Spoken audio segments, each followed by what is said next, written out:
Bismillahirrahmanirrahim. Kita mulai. Innal hamdalillahi nahmaduhu wa nasta'inuhu wa nastaghfiruhu wa nastahdihi wa na'udzu billahi min shururi anfusina wa sayyiati a'malina. من يهده الله فلا مضل له ومن يضلل فلا هادي له أشهد أن لا إله إلا الله وحده لا شريك له وأن محمدا عبده ورسوله. قال الله عز وجل: يا أيها الناس اتقوا ربكم الذي خلقكم من نفس واحدة وخلق منها زوجها وبث منهما رجالا كثيرا ونساء واتقوا الله الذي تساءلون به والأرحام إن الله كان عليكم رقيبا. وقال عز وجل: يا أيها الذين آمنوا اتقوا الله حق تقاته ولا تموتن إلا وأنتم مسلمون. وقال سبحانه وتعالى: يا أيها الذين آمنوا اتقوا الله وقولوا قولا سديدا يصلح لكم أعمالكم ويغفر لكم ذنوبكم ومن يطع الله ورسوله فقد فاز فوزا عظيما. فإن خير الحديث كتاب الله وخير الهدي هدي محمد صلى الله عليه وسلم وشر الأمور محدثاتها وكل محدثة بدعة وكل بدعة ضلالة وكل ضلالة في النار.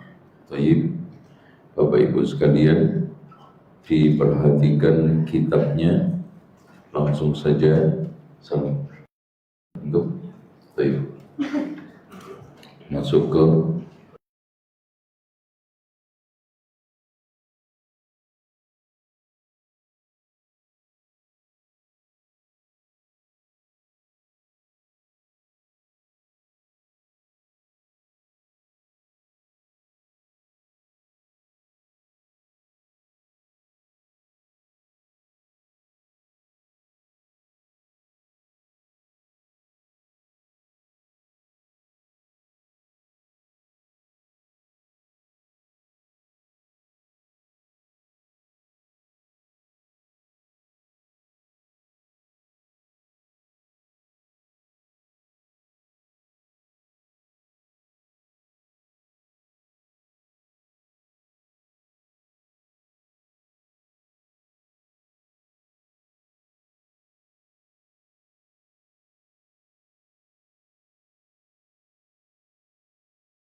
ya.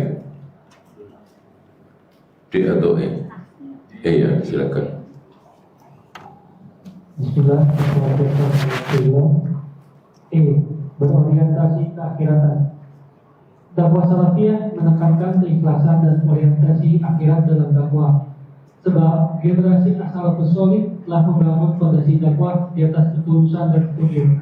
Maka Allah Ta'ala berfirman: ittabi'u man la yas'alukum ajran wa hum muhtadun. Baik.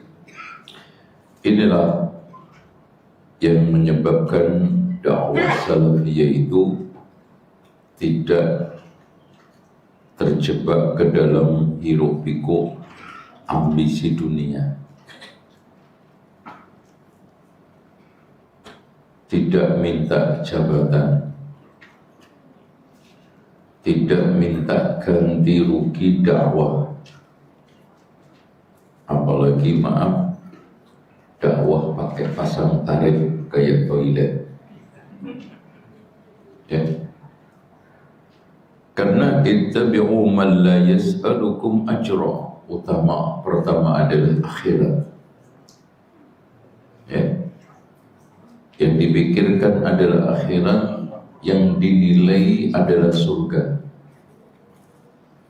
Seperti yang dikatakan oleh Imam Ibnu Hazm, la yaral mu'min samanan illal jannah. Tidaklah ada sesuatu yang dipandang oleh seorang mukmin berharga kecuali surga, ya. Apalagi sekarang ini dakwah transaksional, dakwah barter, nggak ada, ya. Lanjut. Oleh karena itu, Allah Ta'ala memberi jaminan hidayah di dunia dan bahagia di akhirat dengan surga. Iya.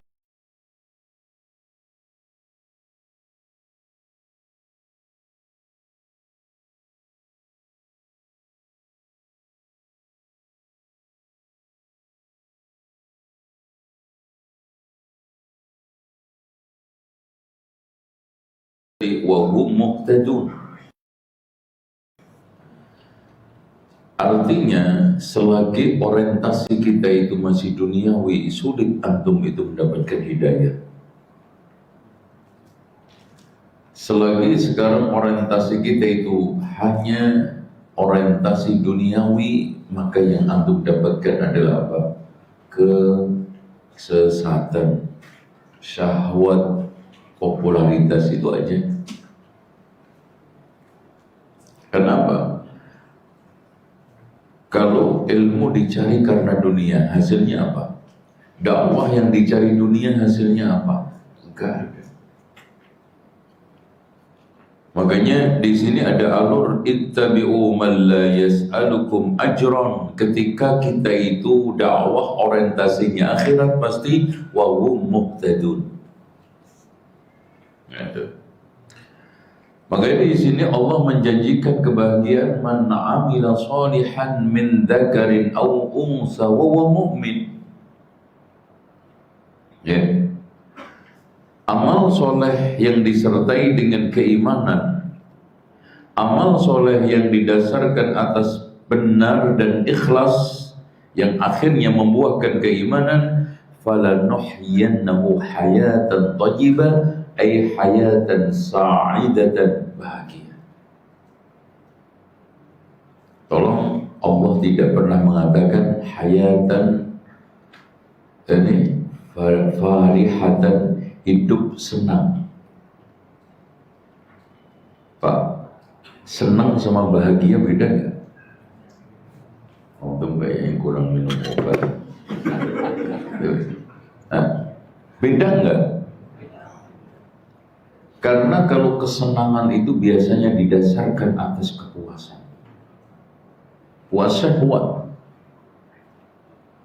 Makanya orang habis makan pedes, ngerokok, itu puas. Puas nggak? Kayaknya ada yang pengalaman.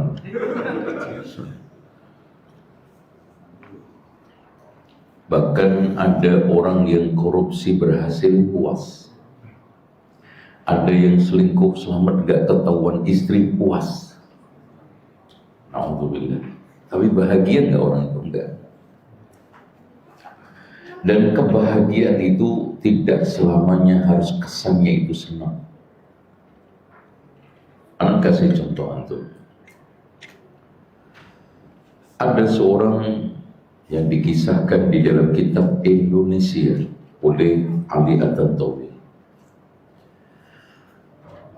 Seorang suami istri yang sudah menikah puluhan tahun tidak punya istri, tidak punya anak. Akhirnya rumah tangganya hampir di ujung tanduk alias cerai.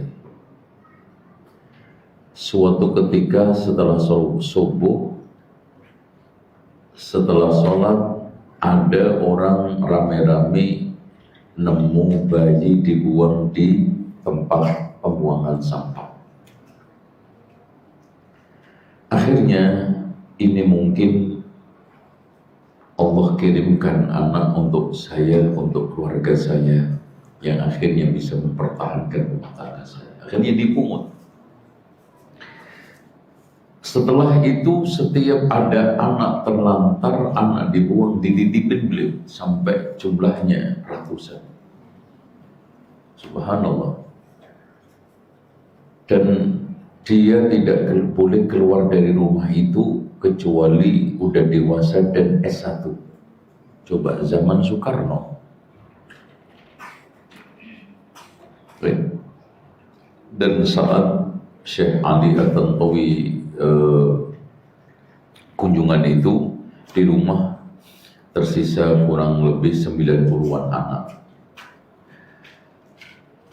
Ya, usut punya usut, ya, wawancara diadakan karena awalnya Syekh Ali At-Tantawi merasa terganggu karena beliau rencana mau diminapkan oleh Soekarno di hotel, gak mau karena waktunya lama. Akhirnya minta dikontrakkan di kampung. Di sampingnya tiap hari ini rumah rame, gaduh. Ini ada apa ini? Ya, semi terganggu juga. Ya. Akhirnya tanya oleh salah satu anak yang ada penerjemahnya. Ternyata ini adalah anak-anak asuh salah seorang yang suami istri sudah nikah bertahun-tahun nggak punya anak.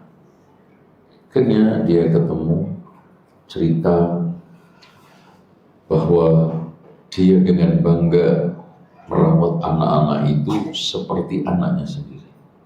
Dan bahkan marah, nangis, manja, tidak ubahnya seperti anak-anak kepada ibu bapaknya sendiri.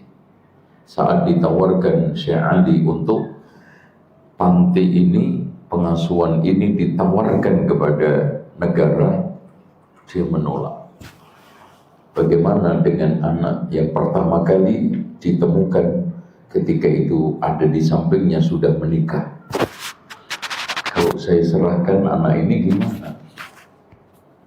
Bahkan dia mengatakan, saya akan perjuangkan anak-anak ini sampai selagi hayat masih di kandung badan. Dia nengok ke sebelah suaminya, bukannya begitu mas. Suaminya menganggukkan, membenarkan, mendukung. Apa orang ini tiap hari sukaria senang? Enggak, nyari biaya hidup orang sekian banyak. Antum paham kan? Nyekolahin anak 5 aja susah, apalagi 15. Tuh, makanya jangan coba-coba kawin lagi. Itu ngaca lo muka lagi. Itu namanya ada orang gaji 7 juta, 10 juta kawin lagi, itu namanya nggak tahu diri. Paham nggak? Ya kalau antum nggak dikasih karunia anak oleh Allah, antum tempuh seperti orang ini, bahagia. Baik. Makanya man amila sholihan termasuk jihad. Man amila sholihan termasuk merawat anak-anak terlantar. Man amila sholihan termasuk tahajud sampai bengkak. Min dzakarin aw unsa wa huwa mu'minun falanuhyiyannahu hayatan thayyibah. Makanya Rasulullah ketika di semacam disayang istrinya dengan cara, ya Rasulullah, kenapa engkau tidak kendorin sedikit tahajud, bangun malam, sampai ia tafattar qadama, bengkak. Karena bengkak, dan kadang-kadang kalau musim dingin kan kulit pecah-pecah, kebanyakan berdiri keluar darah. Apa kata Rasulullah? Ya, insya Allah anak istirahat. Enggak. Afala akunu abdan syakur. Coba lihat. Jadi ternyata hasil gelar yang didapat abdan syakura itu melalui proses yang sangat berat. Dan abdan syakura itu adalah simbol dari orang yang menyampai pada puncak kebahagiaan. Anda lihat Nabi Nuh yang berjuang, dimaki, dicaci, ditentang, yang beliau mengatakan sendiri, inni da'autu qaumi lailan wa nahara, saya mendakwai kaumku malam siang malam. Apa yang didapat? Wa ma amana ma'ahu illa qalil, tidak beriman bersama Nabi Nuh kecuali sedikit, kata Allah. Itu pun Allah abdan syakur. Makanya dari ayat ini, dari perjalanan Nabi Nuh ini kita bisa simpulkan, Pak, kesabaran itu apa? Menghasilkan apa? Kesabaran menghasilkan apa? Jadi bukan sekarang ini menjalani hidup itu dengan syukur, tapi sabar. Akhirnya apa? Innahu kana 'abdan syakura. Makanya kata orang awam kan, kalau nggak sabar bubar. Betul, dakwah nggak sabar bubar, rumah tangga nggak sabar bubar, apa aja bisnis nggak sabar bubar. Jadi tonggak kehidupan itu adalah sabar. Makanya as-sabru nisful iman, sabar itu separuh daripada keimanan, nisfuddin. Makanya betul kata Imam Ibnul Jauzi dalam kitab Sayyidul Khatir, sabar itu beban berat, tidak ada yang bisa mampu memanggul kecuali akal sehat. Antum mau bisa sabar, pakai akal. Akal fungsi kan? Mikir gitu loh mas. Rumah tangga, mikir, selamat, sabar. Bisnis, mikir, selamat, sabar. Ini insya Allah. Itu sukses belum, berhasil belum, nggak sabar, godaan macam-macam. Makanya man amila sholihan min dzakarin aw unsa wa huwa mu'minun falanuhyiyannahu, termasuk adalah dakwah yang sulit. Beda dengan dakwah pelawak. Oh, itu ketawa terus dari awal sampai akhir. Beda dengan dakwah sambil joget. Wah, itu banyak pesertanya. Sampai dijuluki satria bergitar. Masya Allah. Wah, itu duit banyak, pengikut banyak, tapi hidayah mana? Falanuhyiyannahu hayatan thayyibah wa lanajziyannahum ajrahum bi ahsani ma kanu ya'malun. Balasan selalu, balasan Allah itu Pak, tidak mungkin sama, apalagi sekarang di bawahnya. Itu kelebihan rahmat daripada Allah. Makanya Rasulullah mengatakan, man hamma bihasanatin fa'amilaha falahu asyru. Siapa yang menyengaja kebaikan kemudian mengamalkan, mendapatkan apa? 10. Man qara'a harfan min kitabillah falahu bihi hasanatun fal hasanatu bi asyri amsalihha. Barang siapa yang membaca satu huruf dari kitabullah akan diberikan satu kebaikan, dan satu kebaikan dilipatkan 10 kali. Fala aqulu alif lam mim harfun. Saya tidak mengatakan alif, lam, mim satu huruf, tapi alif harfun, walam harfun, wa mim harfun. Mathalul ladzina yunfiquna amwalahum fi sabilillah kamathali habbatin ambatat sab'a sanabila fi kulli sumbulatin mi'atu habbat, 700. Makanya kalau antum itu apapun berpikir orientasi akhirat, Masya Allah, contoh itu, gak usah dakwah. Duit antum ditipu orang 1 miliar, antum ikhlaskan, antum ambil akhirat kali 700. Wow, keren gak? Kali 700, bahagia gak antum? Kok nggak jawab? Nyesek iya Pak. Ingat terus coba kalau beli kerupuk Palembang udah dapat berapa Pak?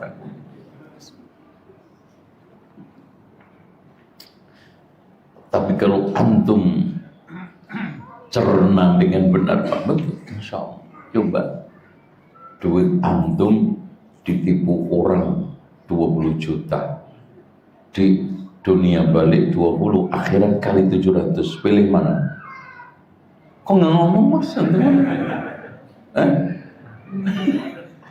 Antum bang bisa telepon kepada penipu Mas, alhamdulillah Mas, antum ngajari anak sodakoh dan nggak pelit. Kalau nggak tipu, anak nggak sodakoh juga kan gitu. Alhamdulillah. Itu Pak.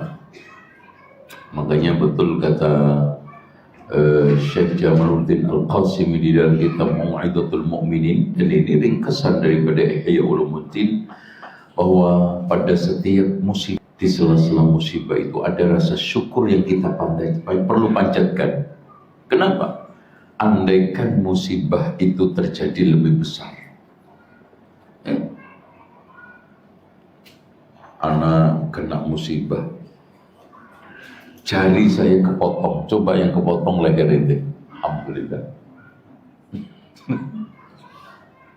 Hilang motor saya, alhamdulillah. Nggak hilang istri saya, dokter gitu. Atau alhamdulillah lebih untuk kurang ajar, berat ini. Alhamdulillah. Yang kedua, orang lain yang kena musibah lebih berat daripada antum itu banyak Pak. Yang ketiga, antum renungkan.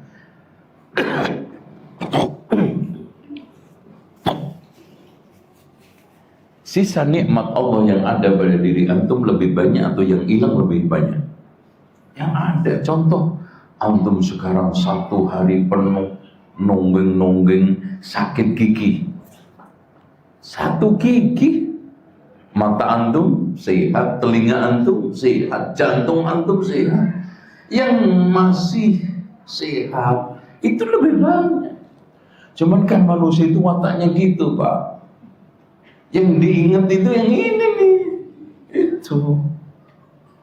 Coba, yang jelek, yang buruk, dan itu watak manusia. Coba, itu bukan hanya soal pribadi kita, hubungan antar manusia. Kesalahan satu kadang digunakan untuk menutup kebaikan 1000, ya enggak? Beda dengan Allah. Kebaikan satu Allah gunakan untuk menutupin kesalahan ribuan. Makanya coba bayangkan, ada orang yang sekarang ini melakukan berbagai macam dosa maksiat sampai membunuh 100 orang Pak. Allah maafkan dengan 1 kebaikan, apa? Taubat hijrah. Ya. Makanya walana jaziyannahum ajra bi ahsan. Makanya patutlah kita mengatakan orang mukmin masuk surga karena rahmat Allah, dan orang mukmin kalau dimasukkan ke neraka karena keadilan Allah. Adil. Gak ada yang zalim. Wa ma rabbuka bidhallamin lil 'abid. Tidaklah Allah itu zalim terhadap hamba. Lanjut. Langsung aja. Ini nih. Oleh karena itu, siapa saja yang telah merealisasikan akidah salafiyah. Oleh karena itu, siapa yang telah merealisasikan akidah salafiyah akan meraih keamanan dan hidayah, sebagaimana firman Allah Ta'ala, alladzina amanu wa lam yalbisu imanahum bizulmin ulaika lahumul amnu wa hum muhtadun. Alladzina amanu. Makanya di situ langsung aja untuk baca maksudnya. Maksudnya, karena semuanya di dunia, yaitu kedamaian hati dan tidak takut kepada selain Allah, dan mendapat petunjuk sempurna di dunia dan akhirat. Itu Pak. Jadi keamanan bukan semata-mata kampung antum nggak ada pencuri motor. Keamanan itu bukan berarti sekarang ini tidak ada huru hara. puncak dari keamanan adalah kedamaian hati yang tidak takut kecuali kepada Allah. Makanya betul kata Imam Ibnu Qayyim di dalam kitabnya Fawaid, yang akhirnya ditata, diringkas oleh Syekh Ali Al-Hasan Al-Halabi dengan Fawaidul Fawaid. Dia mengatakan, di sela-sela perintah hamba di dalam menjalankan perintah Allah selalu ada ujian. Paham? Jadi nggak mungkin nggak ada ujian. Menjalankan perintah ngaji ada ujian. Antum menjalankan perintah, antum menjalankan perintah nikah. Nah,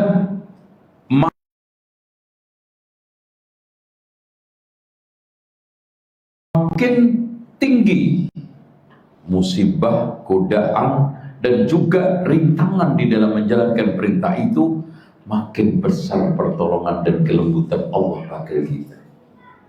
Dan makin kita itu tangguh, sabar menghadapi musibah secara zahir batin, maka pertolongan Allah yang diberikan juga makin besar. Dan secara zahir batin, di antara pertolongan batin adalah kita tenang menghadapi musibah meskipun besar.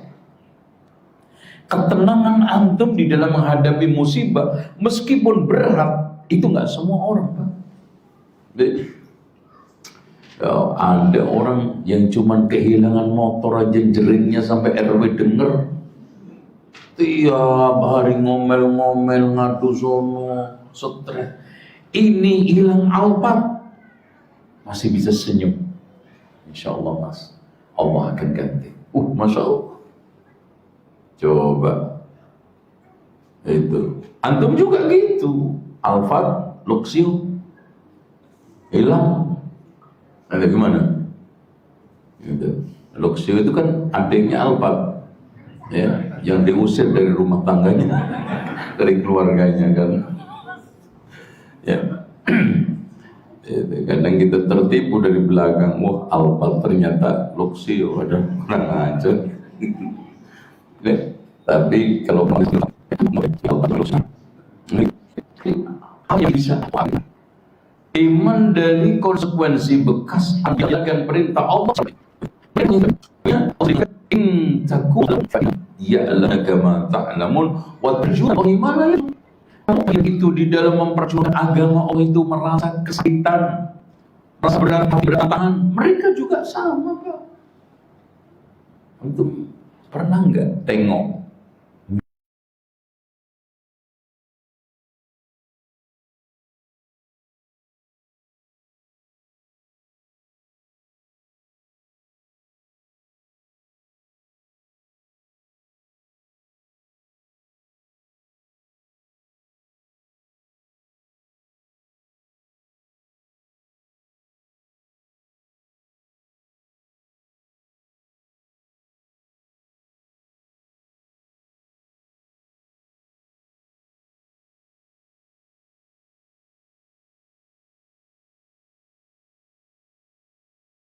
misionaris keluar masuk hutan di Papua, misionaris keluar masuk hutan di Jambi untuk dakwahi orang-orang hutan.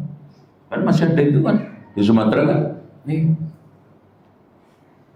Mereka sakit, mereka berat, mereka menghadapi berbagai macam tantangan, digigit nyamuk malaria mati. Tapi mereka nggak punya harapan surga, kita punya. Nah, kenapa antum kok jadinya lebih lembek? Ini kayak perlu dikirim deh ke Ihfazillah tajidhu tujahaka. Idza sa'alta fas'alillah wa idza sta'ata fasta'in billah. Ini fakta. Karena ketika kita itu maklumkan la ilaha illallah, itu kita tidak menjadi hamba kecuali Allah. Kita tidak akan memperbudakkan diri, menghinakan diri kecuali hanya untuk Allah. Makanya hakikat ubudiyah, kata Imam Ibnu Qayyim apa? Ubudiyah itu apa? Ada yang tahu al-ibadah? Hah? Memberikan totalitas kehinaan yang disertai dengan kecintaan. Coba bayangkan Pak, nggak ada itu wujudnya kecuali hanya kepada Allah. Antum lihat praktek yang paling simbolik adalah sholat sujud. Kehinaan. Antum ketika sujud, anggota tubuh yang paling rendah apa? Kepala. Yang paling tinggi apa? Coba antum cek ketika sujud. Hah? Yang paling tinggi apa? Masya Allah. Udah gitu kita disuruh untuk menghayati, merenungi bacaan kita, yang itu kita baca dengan khusyuk, penuh dengan keyakinan. Subhanarabbiyal a'la. Saat kondisi paling rendahnya, kita mengakui zat yang paling tertingginya siapa? Allah. Itu hakikat ubudiyah, perbudakan kecuali hanya kepada Allah. Makanya al-abd itu bisa bermakna al-abid, yaitu apa? Di ibadah. Abdun itu bisa bermakna al-mu'abbad, yang dikuasai, yang ditundukkan. Dan kita itu semua dikuasai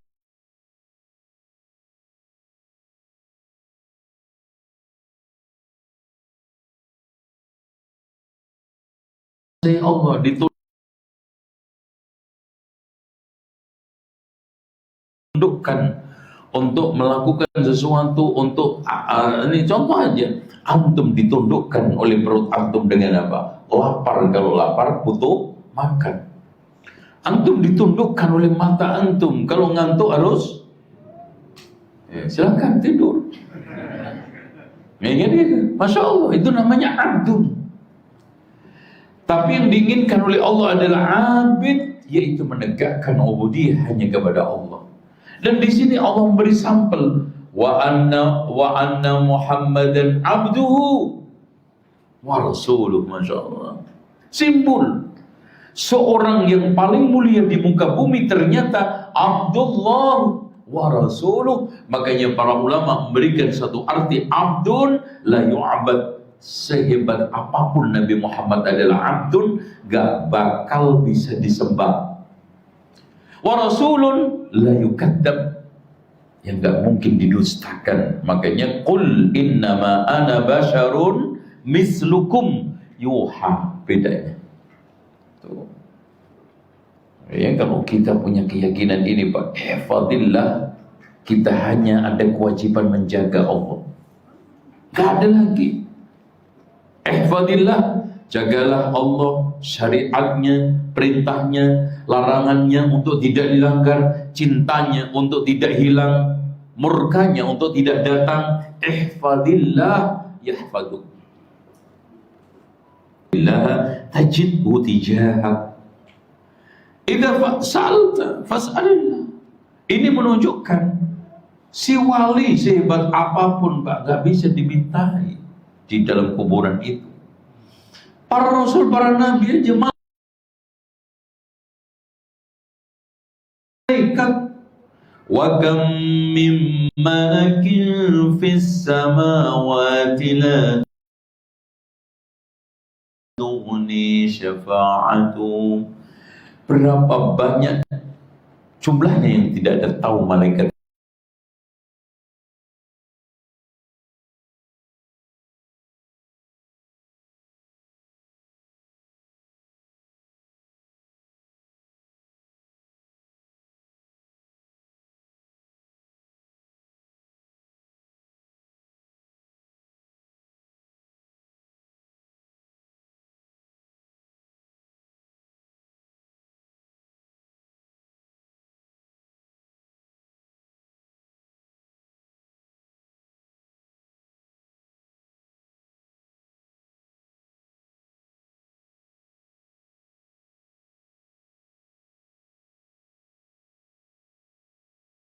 Itu gak akan bisa memberikan syafaat liman irtadha. Itu apalagi sekarang ya yang di kuburan Kulon Wetan itu yang diklaim wali ternyata nggak ada. Banyak kuburan buatan, Pak. Kuburan KW, kuburan imitasi, bahkan hanya klaim itu Kiai Jumadil Kubro, ini Kiai ini, bahkan dari cerita dari mulut ke mulut yang namanya 7 wali di Bali itu hanya apa? Rekaan. Ya, ada wali 9, ada wali 7. Nanti ada wali 5, wali 3, wali 1, sopo. Ini semua adalah rekaan. Antum dengar enggak? Ada kuburan di gunung mana itu, di apa? Di mana daerah timur itu? Karawang. Kuburan apa itu? Gunung apa? Antum pengalaman yang di sana itu ada makam keramatnya, terus ada sendangnya dibuat untuk melempar BH katok dalam itu loh. Antum pernah ke sana, ngaku aja. Itu. Apa kuburan apa? Itu ternyata di sana makam rekaan. Nggak ada yang asli. Ya. Katanya ini tempat makam Cakrabuana. Nggak mungkin nyampe sana. Ini makamnya Prabu Siliwangi. Di mana? Jadi di sana itulah. Bahkan dulu pada zaman dakwah Syekh Muhammad bin Abdul Wahab awal-awal, tidak sedikit orang Badui ditimpa kemiskinan, akhirnya ontanya mati, dikubur, disulap menjadi kuburan wali, dimaklumkan pada kanan kirinya, ini adalah wali si fulan. Banyak yang datang dengan sawerannya, akhirnya apa? Kaya raya. Nah, orang begini kan mendingan ontanya mati daripada hidup. Jadi itu, Masya Allah, kayak begitu, Pak. Contoh aja sekarang, coba bayangkan, maaf ini hanya catatan sejarah. Ki Haji, ini siapa? Yusuf Al-Maqassari, itu kan dibuang Belanda di mana? Afrika Selatan kan, wafatnya di sana. Tapi anehnya di Sulawesi juga ada makamnya. Dan dikunjungin dengan ramai rendah. Dan cerita punya cerita, katanya dulu minta dikubur masjid paling bersih. Diceritakan di situ saking bersihnya mengalahkan vacuum cleaner.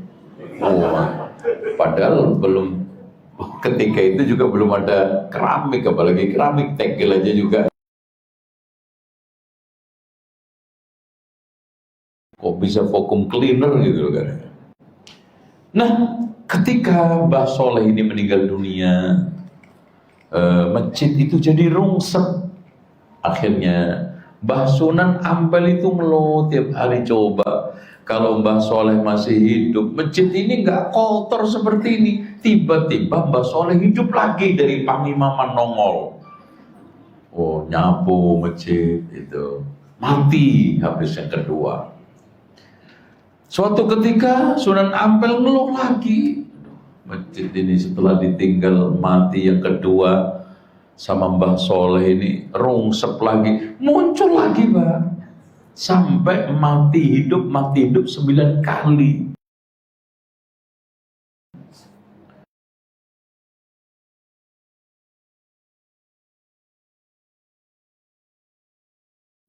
Padahal maaf, Nabi Khidir yang begitu sakti aja nggak bisa itu mati 9 kali, hidup 9 kali. Coba antum lihat itu bagaimana pertemuannya Nabi Khidir dengan Nabi Musa itu kan, Masya Allah. Zulkarnain dengan Asifnya, Asif itu Pak, hidup pada zaman Nabi Sulaiman, yang bisa memindahkan singgasana Balqis dengan kedipan mata Nabi Sulaiman. Nabi Sulaiman merem terus melek, itu, ya. Udah di depannya itu, Pak.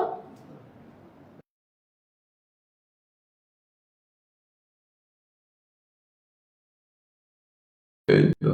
Kalau ibrit kan qabla an taquma min maqamik, ya Nabi Sulaiman, saya sanggup juga mendatangkan sebelum engkau selesai rapat. Oh, kok lamaan, Prit? Itu, aduh.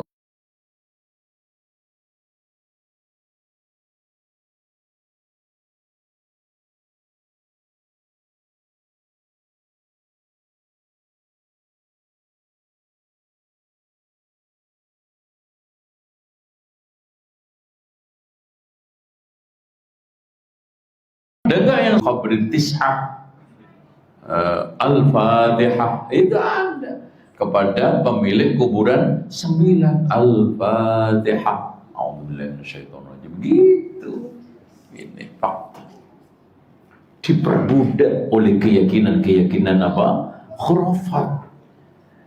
Akhirnya apa? Hidupnya nggak tenang. Makanya di sini tuh lihat. Ya.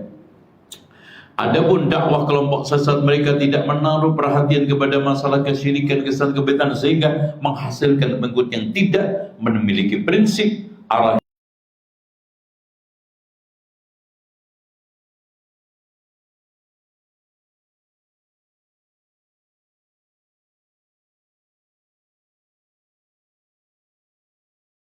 hidup yang Yusuf. Ya sahibayis sijni arbabum mutafarriqun. Apakah Tuhan-Tuhan yang mencar-mencar banyak khairun amillahul wahidul qahar? Makanya dialognya Nabi Ibrahim itu simple, Pak. Ketika didatangkan Namrud, Ibrahim, kamu yang menghancurkan Tuhan-Tuhan saya. Ya tanya aja sama gede. Tuh, yang paling gede. Itu. Kamu jangan ngaco ya. Saya suruh tanya sama batu, kenapa ente sembah? Gitu. Coba bayangkan, menyembah itu kan tidak lepas dari minta keselamatan. Lah kalau Tuhan yang paling gede gak bisa menyelamatkan teman-temannya, tak kepru ini. Ini bagaimana bisa menyelamatkan kalian yang jauh jaraknya, di depannya aja gak bisa menyelamatkan itu. Ya Allah. Gak mendengar, gak melihat, gak bisa menyelamatkan. Makanya si Badui ketika ingin mempersembahkan sajen, kalau di Indonesianya ke berhalanya, lihat berhalanya dikencingin serigala. Wah, dari jauh marah, kurang ajar nih serigala ngencingin Tuhan gue. Kejar sampai ke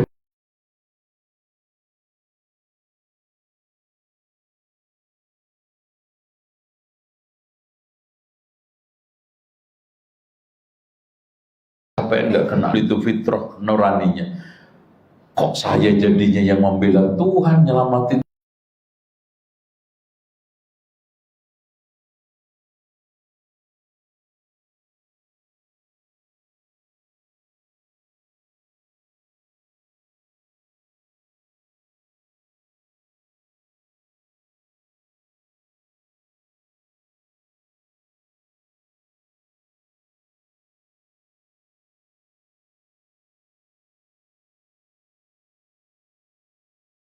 Tuhan, jika satu budinya baik dan pemberi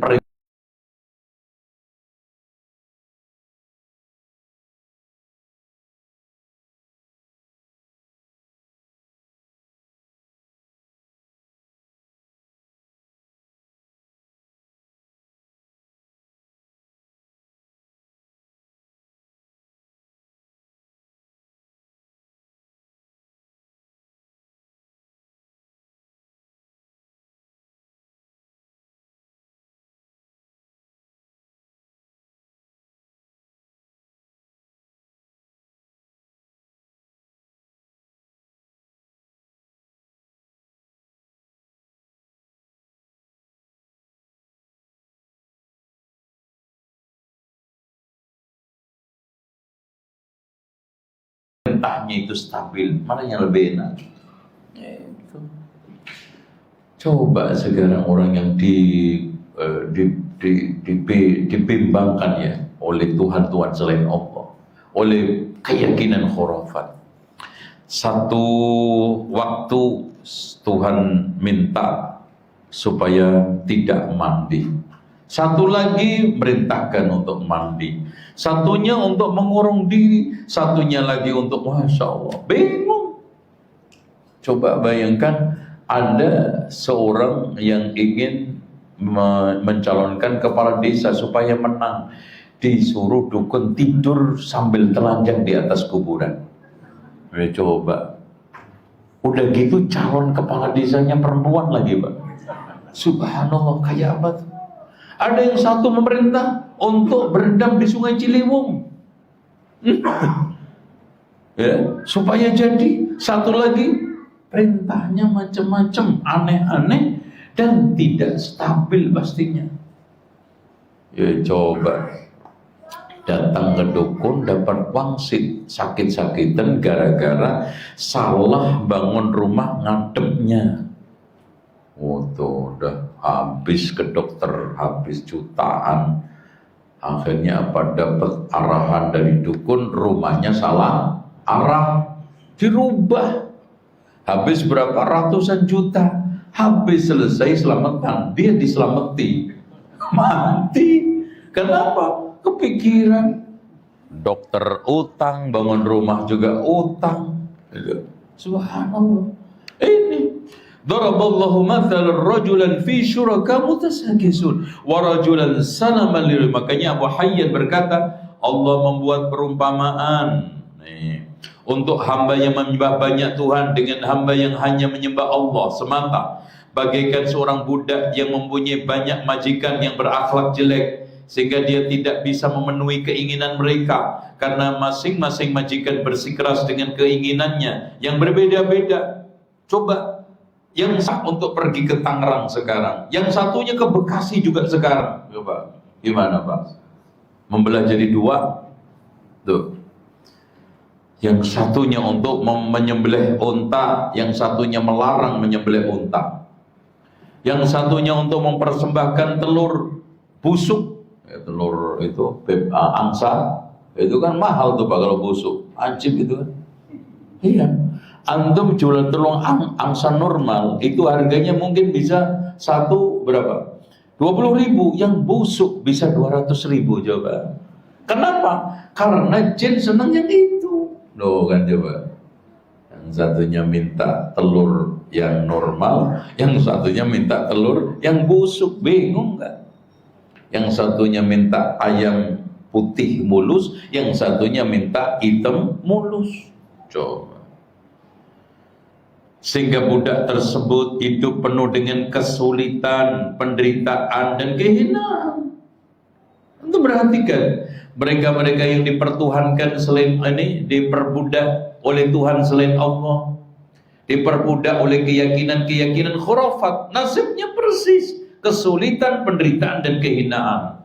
Berbeda dengan seorang budak yang hanya punya satu majikan dan hanya disibukkan dengan satu tugas, sementara majikannya puas dengannya karena mampu melayani dengan baik dan mampu memenuhi kebutuhan majikannya dengan sempurna, sehingga tidak mendapat dari majikannya kecuali perlakuan dan sanjungan yang baik. Makanya betul kata Allah, walladzina amanu asyaddu hubban lillah.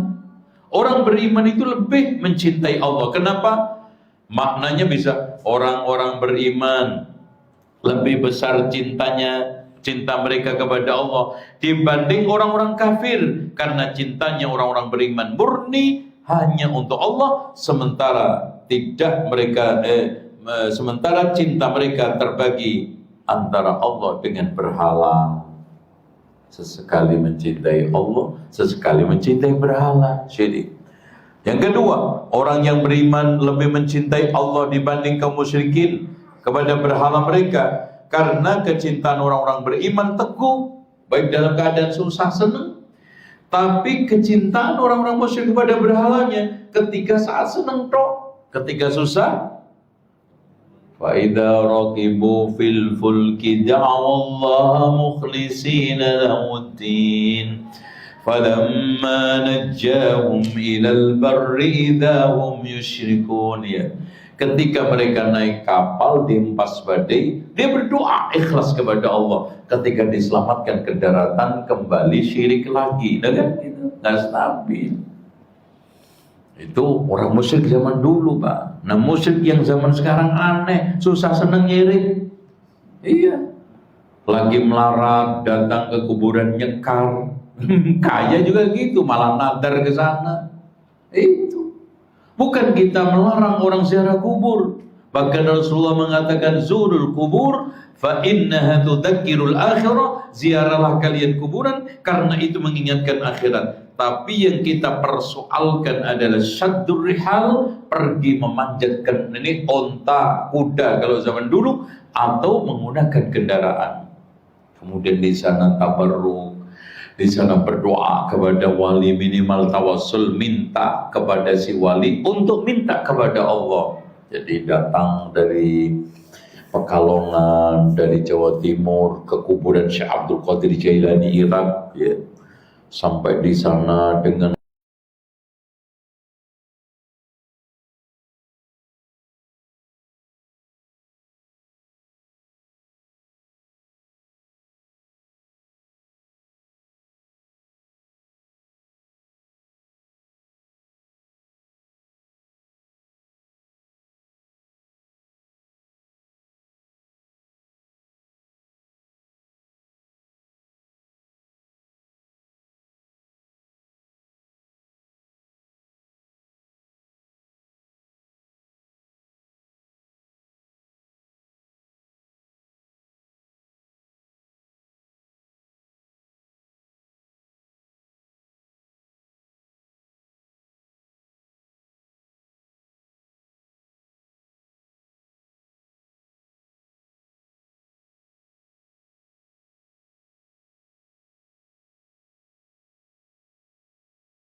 Pekalongan, dari Jawa Timur ke kuburan Syekh Abdul Qadir Jailani Irak, ya. Sampai di sana dengan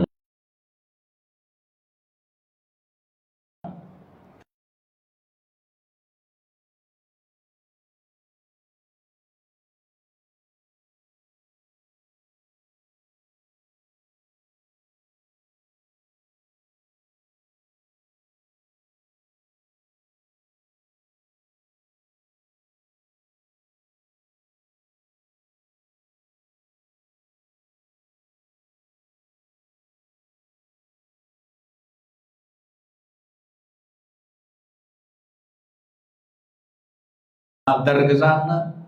Itu bukan kita melarang orang ziarah kubur. Bahkan Rasulullah mengatakan zurul kubur fa innaha tudzakirul akhirah. Ziarahlah kalian kuburan karena itu mengingatkan akhirat. Tapi yang kita persoalkan adalah syaddur rihal, pergi memanjatkan ini onta, kuda kalau zaman dulu, atau menggunakan kendaraan. Kemudian di sana tabarruk, di sana berdoa kepada wali, minimal tawassul, minta kepada si wali untuk minta kepada Allah. Jadi datang dari Pekalongan, dari Jawa Timur ke kuburan Syekh Abdul Qadir Jailani Irak, ya. Sampai di sana dengan ditanya, Allah itu ada enggak? Ya ada juga enggak ada juga enggak. Di antara ada dan tidak ada. Nah kan repot. Coba bayangkan mereka menggaungkan untuk kebangkitan Islam, memajukan Islam, membela Islam. Apa yang dibela? Dirinya sendiri aja musuh Islam. Memusuhi apa? Islam. Syirik khurafat masih nempel pada dirinya, tahayul bid'ah masih menjadi amalannya. Itu mari kita ganyang setan, musuh Allah dan dirinya.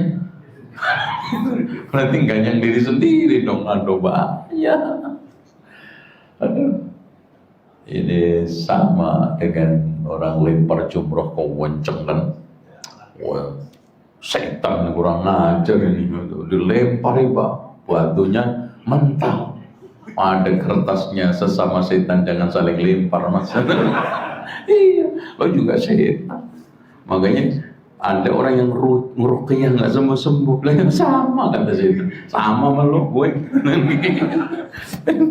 Lo ngeruqyah gue juga gue ngeruqyah, gitu kan gitu. Sama.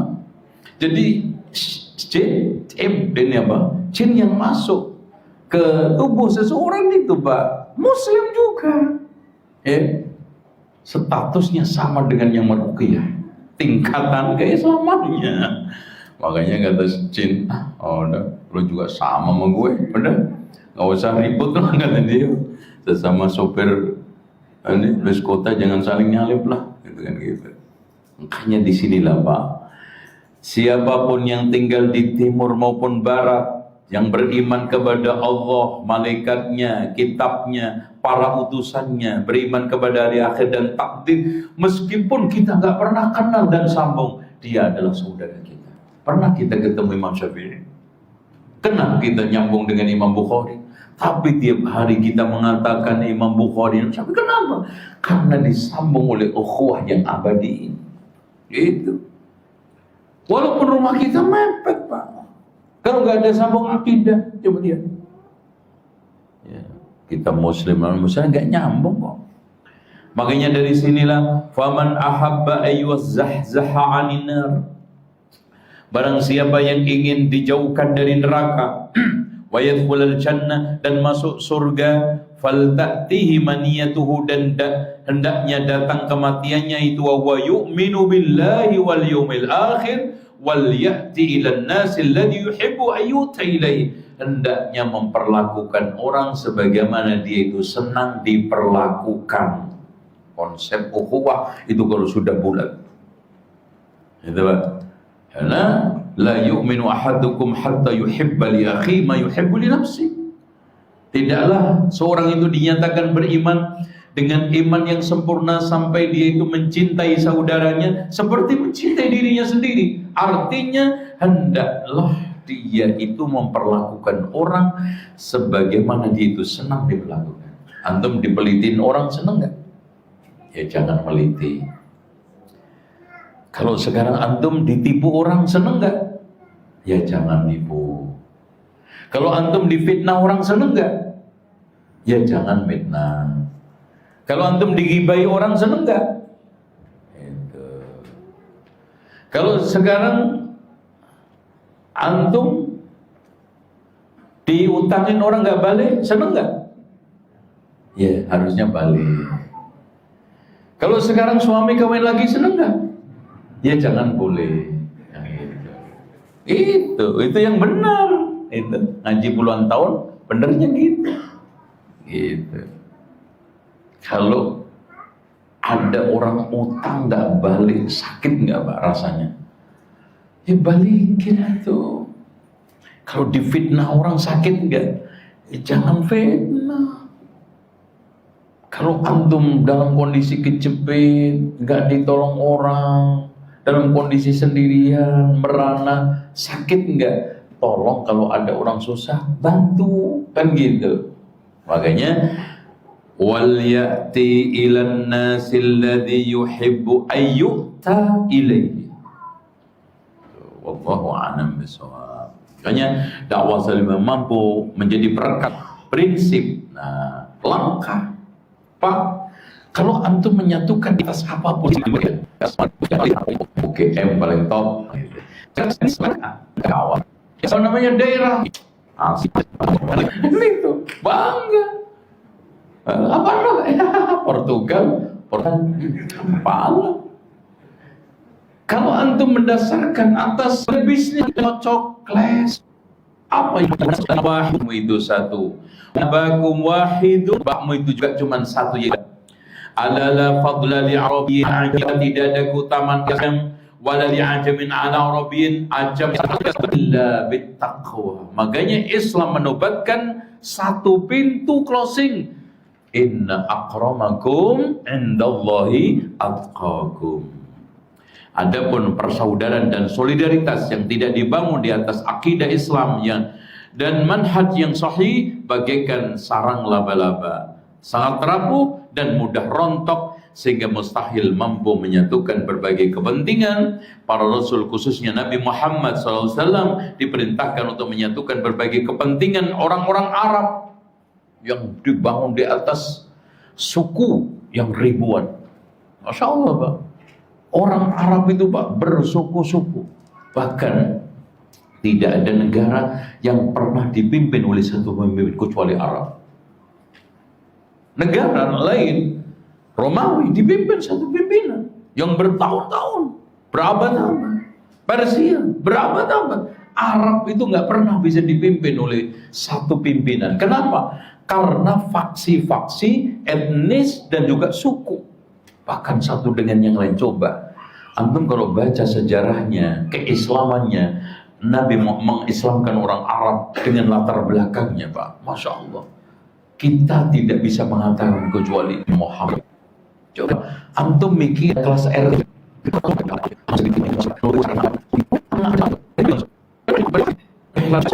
pedagang internasional, duit banyak, lo jual gue beli loh, itu. Dalam kondisi seperti itu Rasulullah bisa mengislamkan mereka, mikir nggak?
Hebatnya Rasulullah SAW.